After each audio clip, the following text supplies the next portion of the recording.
Well, hey friends, great to see you, and thanks so much for joining us here for this quick run and review episode here on the main track. Now, in our last installment here on the channel, I told you about these new Rapido GP38s, which a lot of modelers have been anticipating for quite a while since they were announced. Well, they finally arrived here earlier in August of 2024. I've had a chance to break these in, and I'm really loving them, and I'm pretty excited to show these off to you here. So I picked up 3 of these GP38s, one in Burlington Northern colors and 2 in Conrail. Well, pretty soon I'm actually going to be patching up these 2 blue units to represent Katie's former Conrail GP38s, which were left in their original paint with some slapped on MKT markings. Well, I don't plan on getting super technical with this overview. Of course, you can find all the nitty-gritty details on Rapido's website and in the information they provide with the locomotives. I just wanted to point out some of the key features and things I'm really loving about these so far. Well, Rapido's GP38s come in DCC and DCC-ready versions. As usual, I got the DCC ones, which are equipped with ESU LoCSound version 5 decoders. Well, first of all, I want to show you some of the lighting features, which have really blown me away so far. Well, as you can see here, you've got your standard LED headlights and rear lights with just the right amount of brightness to them. And you can adjust the brightness up or down with function 7 on your DCC decoder. Now, one really neat thing that stands out here are the working directional class lights, which I don't plan on using since they wouldn't have really been used very much during the time period I modeled, the late 1980s, but I have these on here just so you can see them. The walkway lights on the front and rear platforms are a nice touch, and depending on the road name you model and the prototype it represents, you'll also get an operating beacon on the top of the cab. Well, it might be kind of hard to see here with my camera. I'll try to zoom in here, but you also have your gauges and dials lit up on the control stand inside the cab, and your number boards on both the front and back are also illuminated. Now, as you can see here, my Burlington Northern unit has one of those beacons I was just telling you about. But as you can see right here, Conrail did not have these beacons on the top of its GP38s. Interestingly enough, though, when the Katie acquired these old Conrail units, it added white strobe lights several years later, so that'll be a fun future project I have, installing those on top and wiring those into the decoder inside. Well, a quick note here about the beacon. With at least some of these Burlington Northern units, including the one I have right here, they came with the lights on solid and without the flashing effect. And so, of course, when I fired this thing up and noticed that, I immediately thought, uh-oh, what's going on here? So I started doing some research.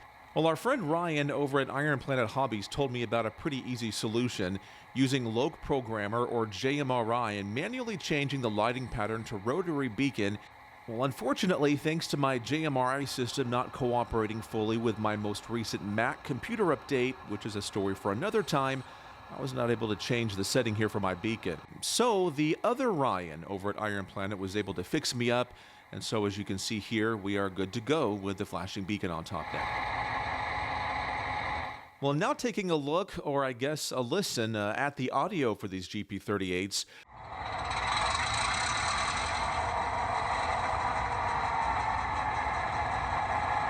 You can hear the sound is pretty decent, but I'm planning on eventually replacing the speakers at some point.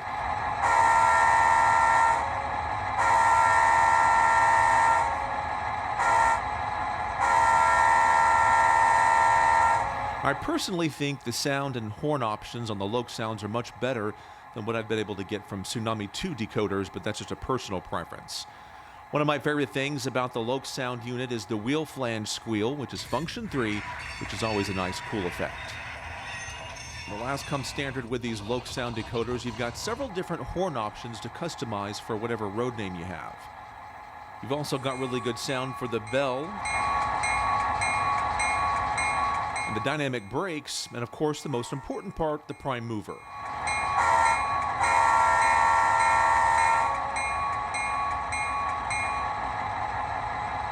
Checking out some more of the body details here. On top, you can see the radiator fans are pretty great.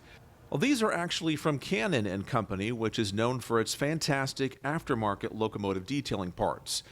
Now, while we were all waiting for these GP38s to come out, Rapido made an announcement saying the release was going to be delayed because it was sending these units back to the factory to have these much nicer fans put on.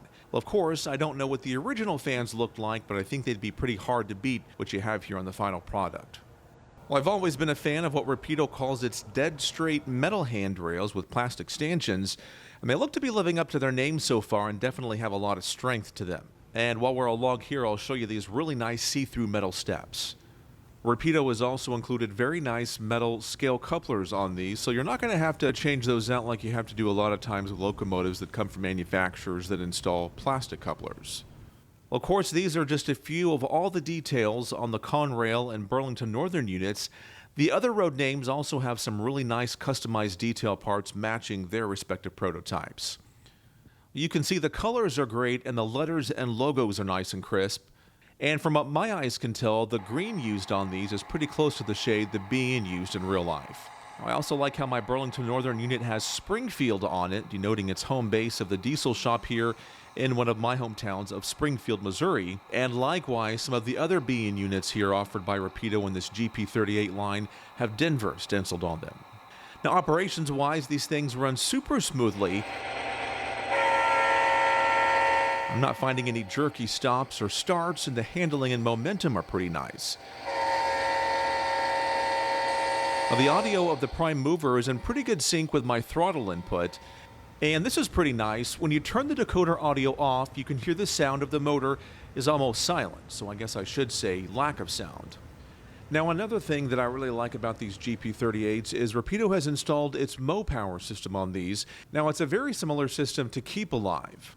Now, what this does is a temporary energy system that allows your locomotive to keep running and the audio to continue if perhaps you run over a spot of dirty track or an area with bad connections. Anything that momentarily cuts out that power, this system will kick in and your locomotive will continue running at least for a few seconds, both the motor and the audio. So that way you're not going to have any kind of annoying starts and stops, and your audio is not going to cut in and out when you reach that spot. As I mentioned, it only lasts for a few seconds, so if you get to an area of your track where it's just completely dead after maybe 2 or 3 seconds, I'm not sure exactly what the timing is on that, but things will eventually shut down if you don't continue to have some sort of power source once you get past that point. Now, one little thing I've seen some modelers talking about is the beacon on the Burlington Northern unit seems to be a little too tall, and when you look here, that appears to be the case because it sits on a taller platform base on the cab.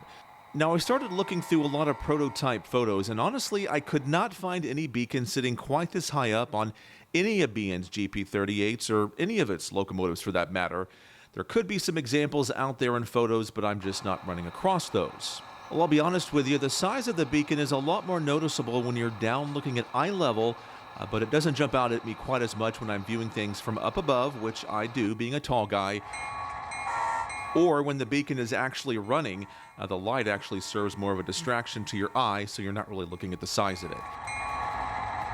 So in my mind, it's a pretty minor thing, especially considering how cool the effect of the beacon is, and overall these lights are pretty top-notch.